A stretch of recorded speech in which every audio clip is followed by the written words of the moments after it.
이번 주에도 우리가 지난 시간에 이어서 갈라디아서 6장 17절을 가지고 믿음의 흔적을 가지라 했는데 그거 가지고는 도저히 제가 설명이 다 되어지지 않고 여러분들에게 더 하고 싶은 말씀이 있어서 오늘 그 본문을 가지고 다시 한번 또 말씀을 드립니다.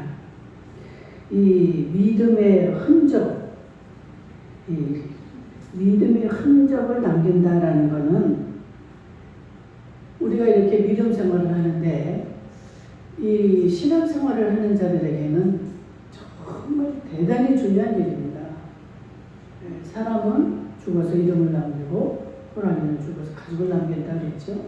이 믿음의 사람들은 반드시 이 믿음의 흔적을 남겨야 됩니다. 그게 뭐예요?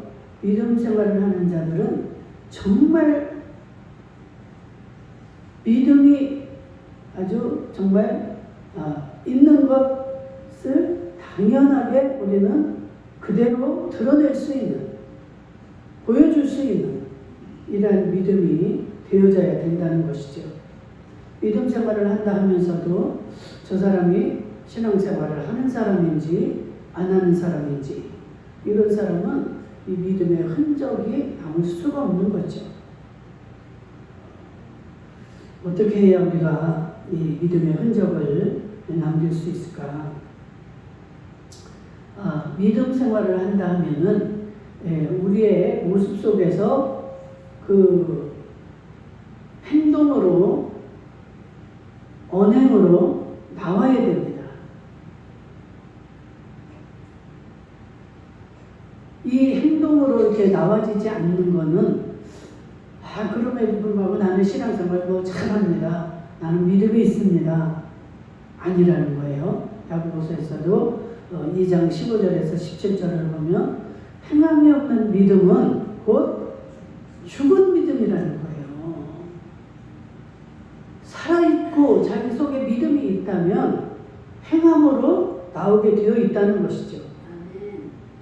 우리가 지금 여름 피서를 보내고 있는데 바닷가에 가서 막 바닷물에 빠져가지고 물을 먹은 사람들을 보면 어때요?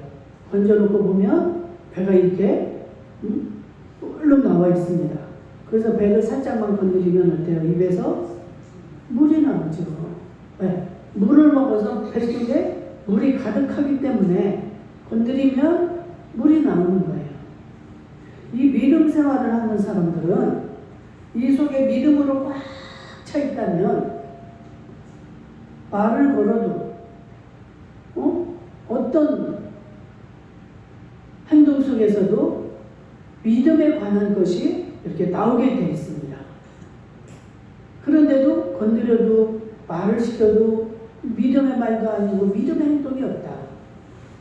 이거는 가짜, 아직 믿음이 가득 차지 않았다는 거예요. 여러분들 뱃속에 만큼 차 있는데 배를 아무리 누른다고 그 물이 나오겠어요?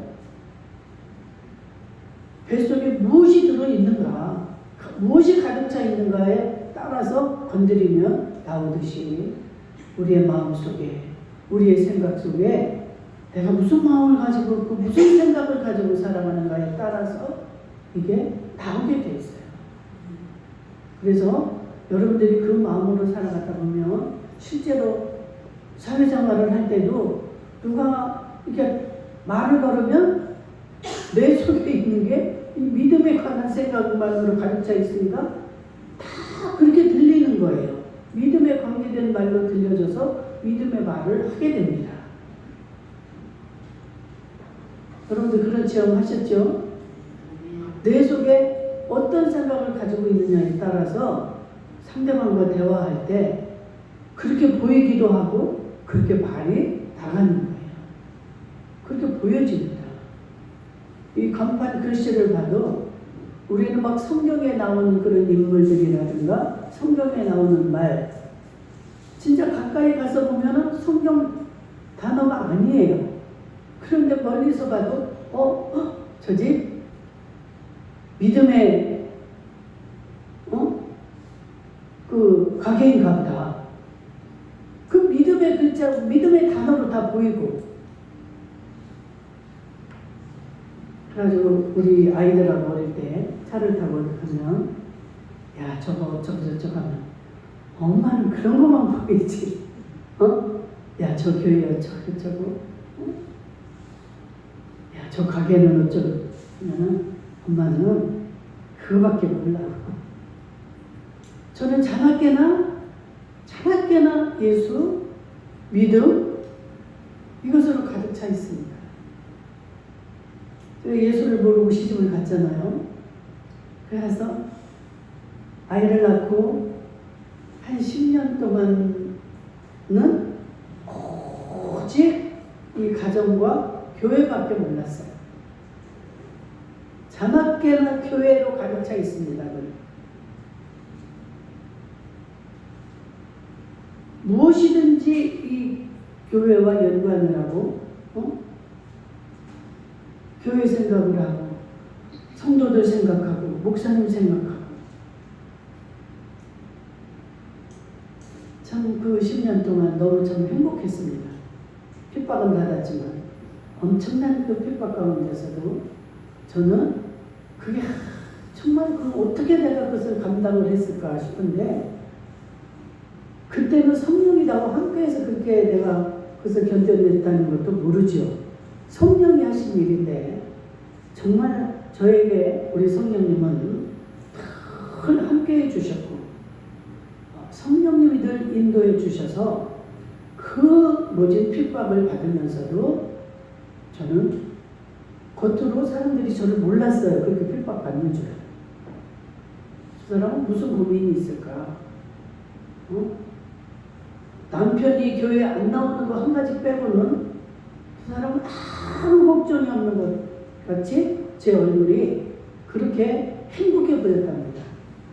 근데 저는 매일매일 가시방석이요, 불안, 초조, 이 말을 못하고 살았다고 했잖아요. 내가 예수 믿으면서 뭔가를 잘못했을 때 받는 핍박은 당연한 겁니다. 근데 저는 그렇게 하지를 않았어요. 얼마나 집에도 충실하고 정말 오직 막 그 남편을 전도하고 싶은 마음에 그렇게 노력을 하고 남편에게 그렇게 최선을 다했습니다. 근데 이것을 얘기를 하자면 제가 간증을 해야 되는데 하여튼 남편이 저를 그냥 무턱대고 무조건적으로 핍박을 한 이유가 있습니다. 이제 우리 시어머니하고의 관계에서 이 아들이 받은 상처로 인해서 저를 하여튼 무조건이었어요. 무조건. 하나의 사람한테 무조건 교회, 교회 목사 이래가지고 말을 못하게 하는 거예요. 이런 생활을 할 때도 저는 저와 날마다 만나주시고 저를 사랑하시는 그 주님의 그 사랑을 제가 느끼고 깨달았기 때문에 눈에서는 눈물이 나고 이 마음은 막 그 가시방석이고 막 그런 상황이지만 우리 남편이 나를 얼마나 사랑하는데 남편이 예수를 몰라서 그런다. 이 생각으로만 가득해 있으니까 남편을 미워할 수가 없었어요. 불쌍했어요. 하나님 너무 불쌍해요. 내가 맨날 이렇게 만나는 이 하나님을 저 아들에게도 좀 가르쳐 주세요. 그런데 다가오는 건 우리 남편은 난 말도 못하게 하고 무조건 자유란 남편만 이제 퇴근해서 오면 그 순간부터 아이들하고 저는 꽁꽁 얼어붙는 거예요. 언제 어느 때 무슨 말이 나올지 막 어떻게 이렇게 할지를 모르니까 긴장을 하고 어디 남편이 있는 데서 시키도록 하니까 못해요. 그리고 우리 아이들은 이제 어리니까 모르고 이제 시키도록 해요. 하지 마! 성경을 어디 봅니까? 남편이 출근을 해야 이제 그때부터 성경을 보고 기도하고 그러는데 성령님이 그렇게 인도를 하셨어요. 그래서 10년 동안은 우리 아이들, 우리 아들이 1학년 들어가고 딸이 3학년 됐을 때, 그때까지 제가 도봉구 방학동이라는 곳에 살았는데, 그 10년은 온갖 핍박이요, 온갖 그 신앙생활, 그걸로 가르쳤습니다. 그 주님을 만나면서 제가 제일 첫 번째로 하고 싶었던 게 이 강대상 닦는 거, 청소하는 거, 또 화장실, 교회 마당. 그때는 이제 우리 교회가 이렇게 그냥 단독으로 땅에 지어진 그런 교회입니다. 저는 그 아주 화장실을 그렇게 고무장갑을 하나를 들고 맨날 교회 가서 그렇게 교회 화장실 청소를 했습니다. 그런데 제가 죽으면 죽으리라는 책을 읽어보니까 그 김선도 목사님, 김홍도 목사님, 그 사남매의 장장한 그 목사들의 어머니가 이숙녀 목사님, 이숙녀 권사님이었습니다. 근데 그분이 자식들에게 그거를 남기고 가르쳤더라고요. 너희들은 항상 교만해서는 안 된다. 교회를 가면 무조건 너희들이 화장실 청소를 맡아서 해라. 어머, 진짜 나하고 똑같네. 아니, 저는 막 그 화장실이 그렇게 청소를 하고 싶은 거예요. 그러니까 여러분, 그 성령의 마음이 이렇게 여러분들이 나자리에 주어질 때 그 성령을 거슬거나 이렇게 소멸시켜버리면 안 돼요. 여러분들이 하나님이 시키고자 하는 게 있습니다. 여러분들 화장실 청소하라는 게 아니에요. 여러분들 눈에 들어오는 게 있고, 여러분들이 마음이 가는 곳이 있고. 그래서 아까 뭐라고 그랬어요? 너희는 최선을 다하라. 내가 할 수 있는 거에서 최선을 다하면 되는 거예요. 하나님이 다 다르게 주셨습니다. 달란트를. 이런 재능을 준 사람, 저런 재능을 준 사람, 몸에 건강을 준 사람, 또 기도할 수 있는 기도의 은혜를 준 사람, 말씀을 전할 수 있는 그런 은혜를 준 사람. 각자 자기에게 그 때에 따라서 하나님이 원하시고 기뻐하시는 것이 있습니다. 이게 사명이에요. 그 사명을 감당하시면 되는 겁니다. 이 사도 바울은 정말 저처럼 예수님의 마음을 몰랐었습니다. 예수님을 부인했어요. 하나님을 믿으면서도 예수님을 부인했습니다. 성도 하나님은 믿는데 얼마나 열심히 특심이 있지. 하나님만 믿고 예수님을 메시아라고 믿는 자들을 향해서 다 갖다 잡아 가두고 돌로 던져서 죽이고 이런 일에 앞장섰던 자가 사도 바울입니다. 그런데 이 사울이 처음 외리 이름도 사울이었어요. 그런데 예수님이 어느 날 그 사울을 만나주십니다.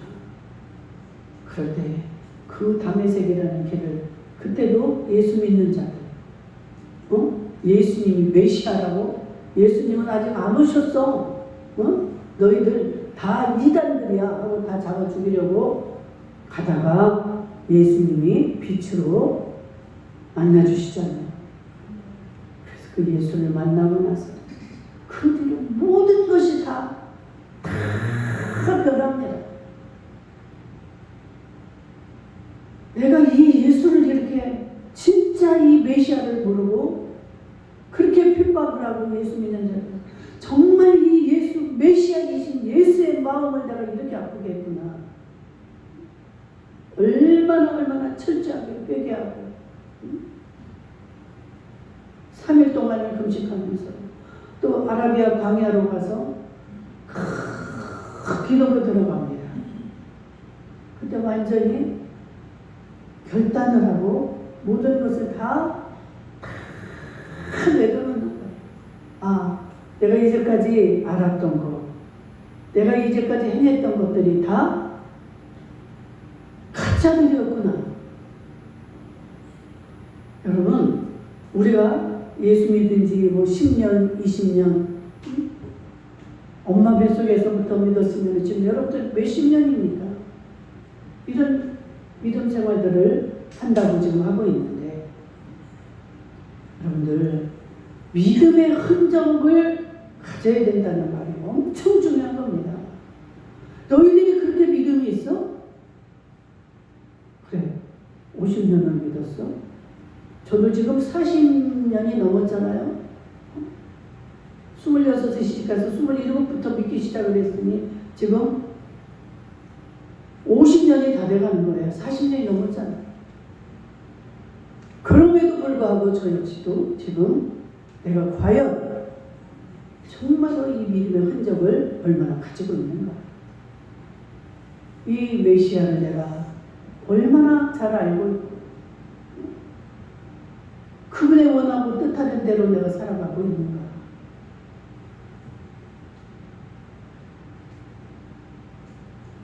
여러분, 이렇게 자신을 깊이 돌아보고 생각해보지 않으면 정말로 우리는 한순간에 모든 것을 잃어버리고 인생을 헛되게 보내고 결국은 어떻게 됩니까? 천국도 못 들어가는 거예요. 얼마나 억울합니까? 그래서 여러분들 정말 주의 종을 잘 만나야 된다는 게 뭡니까? 아이들도 학교에 가면 친구들이나 선생님을 잘 만나야 돼요.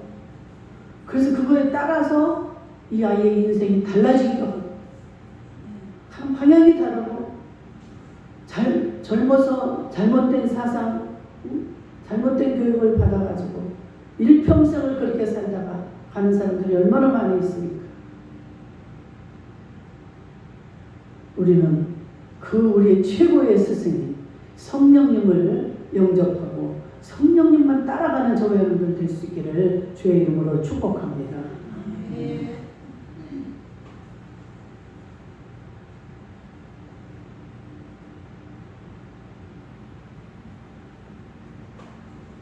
열매 없는 나무는 다 찍어버리게 되는 거예요. 어느 농장 주인이 이제 농장을 맡기고 3년을 와봐도 열매가 없어요. 그럼 저거 다 찍어버려.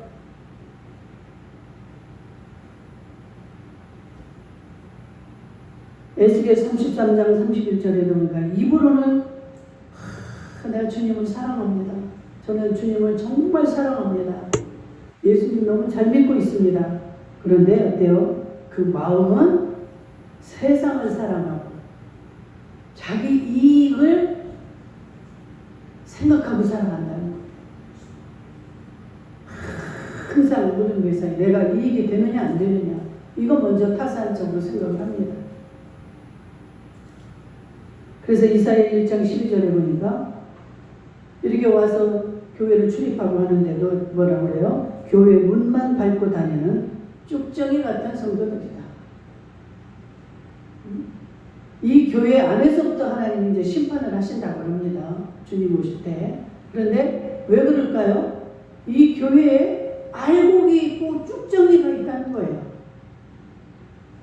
교회 나온다고 해서 다 알곡이 아니라는 거예요. 그러면 나는 알곡인지 난 쭉정이인지 그건 여러분 자신만이 알 수 있는 줄로 믿습니다. 내가 쭉정이 같은 믿음이라면 빨리 돌이키시고 정말로 정신을 번쩍 차리고 내가 쭉정이가 되면 안 되는 거예요. 우리 주님이 오실 때 어떻게 하겠어요? 예수님이 쭉정이 데려가시겠습니까? 가짜를 데려가시겠어요? 그럼 안 데려가면 어떻게 여기서? 큰일 나는 겁니다. 큰일 나는 거예요. 여러분들 이것을 너무 믿지 않는 것 같아요. 응? 예수님이 오셔서 데려가실 때 그때 들림 때 다 올라가야 되는데 그거에 대한 그 갈망과 갈급함과 정말 그 소망이 없는 것 같아요.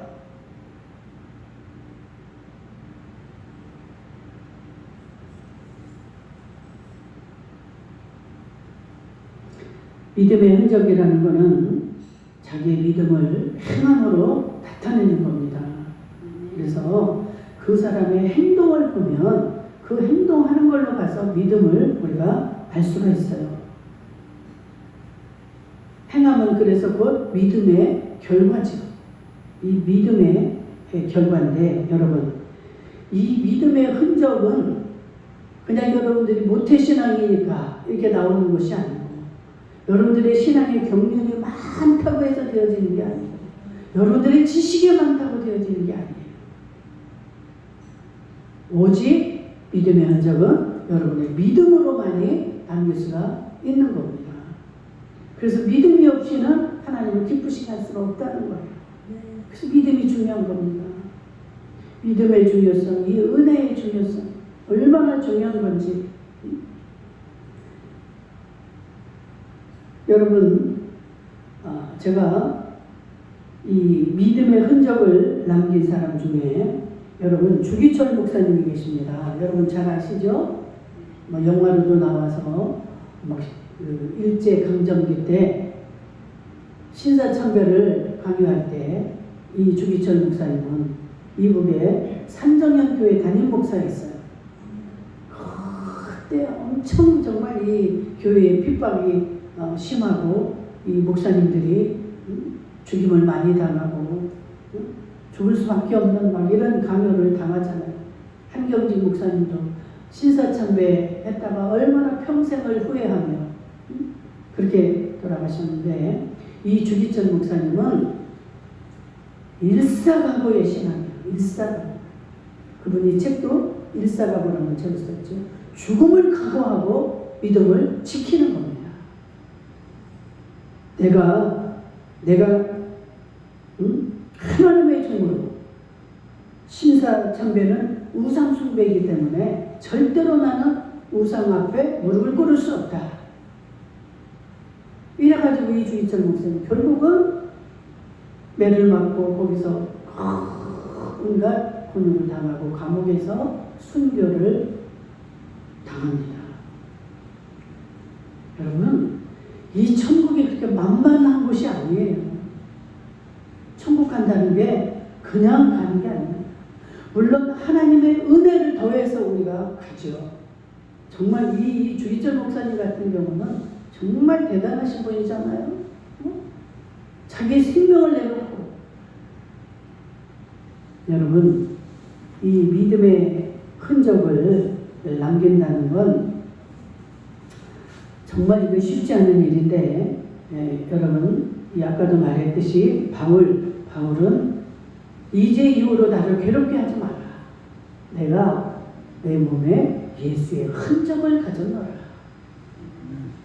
여러분들이 서신서가 많이 기록이 되어 있고 이 바울에 대해서 많이 아니까 오늘은 이 생략을 하겠습니다.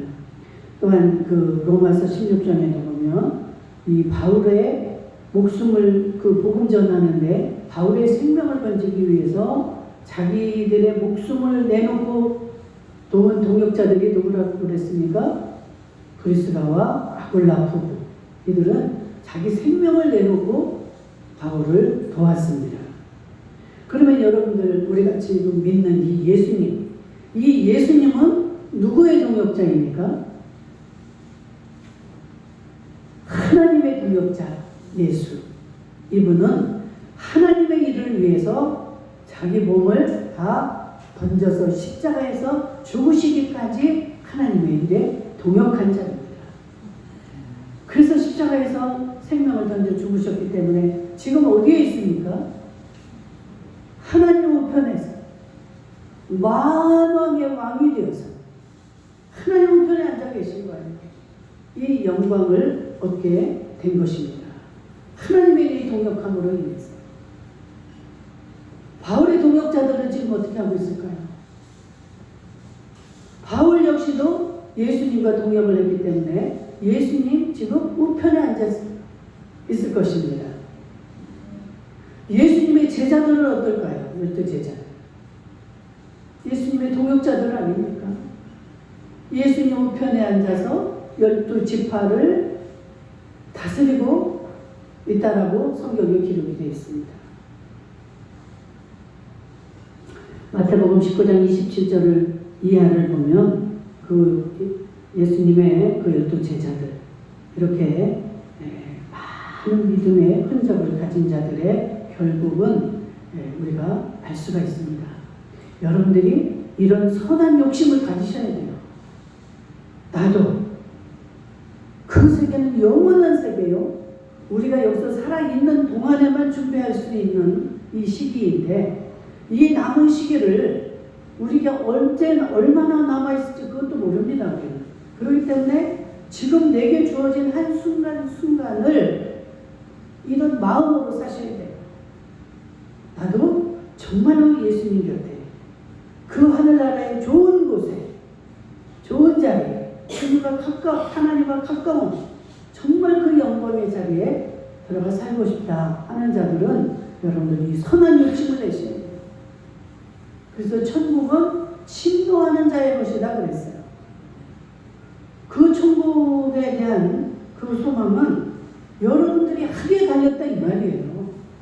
내가 그만큼 침노하고 또 행하고 하면 여러분들이 그 영광을 얻을 수 있다는 것이죠.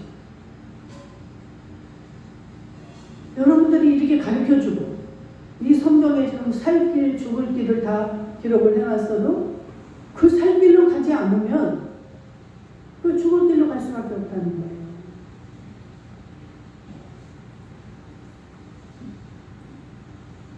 본인이 내가 해야 되는 거예요.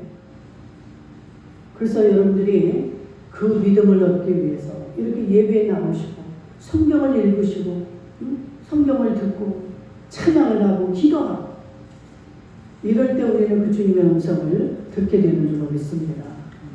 그리고 성령님이 여러분들을 찾아오실 때 그래서 잘 분별하시고 그대로 아멘으로 받고 순종할 수 있는 자들 되기를 주의 이름으로 축복합니다. 저는 성령이 그렇게 저도 모르게 찾아오셨을 때 그냥 그것을 그대로 순종을 했습니다. 참 그건 참 기특해요. 기특한 게 아니라 그것도 성령이 하신 일이죠. 성령이 강권적으로 저를 이끌어 간 것이죠. 여러분들은 저처럼 또 막 그 많은 시행착오 이런 걸 거치지 마시고 성령이 하시는 일을 여러분들이 들으셨잖아요. 저희가 수요일날 지금 2번을 성령에 관한 말씀을 들었는데 이 성령의 역사가 있을 때 그것을 거부하거나 소멸시키지 마시고 성령 생각나게 하고 나를 가르쳐주고 깨닫게 되고 이럴 때 그게 지금 성령 하나님이 여러분들에게 찾아오신 거예요. 그럴 때 여러분들은 그것을 꼭 잡으시고 그대로 순종을 하게 되면 빨리빨리 여러분들이 그 상급을 쌓는 일에 더 많은 것들로 여러분들이 얻게 될 줄로 믿습니다. 그래서 정말 여러분들 이 시간에도 주기철 목사님은 그 순교의 길을 걸었지만 우리도 지금 각자의 자리에서 가정에서 교회에서 여러분들이 처해 있는 직장에서 그 하나님의 말씀대로 우리가 순종하며 나아갈 때 이게 작은 순교가 되어지는 줄로 믿습니다. 이 시간 우리 한번 결단할까요? 저를 따라서 한번 해보겠습니다. 나는 믿음을 주님만 섬기리라. 나는 세상과 타협하지 않으리라. 나는 일사가구의 신앙으로 살겠습니다. 아멘. 죽으면 죽으리라라는 믿음으로 오직 나는 정말 여러분들 죽을 각오로 내가 이 믿음을 지키겠다 이런 일념으로 주님 앞에 믿음의 흔적을 드릴 수 있기를 주의 이름으로 축복합니다. 아멘. 기도합니다.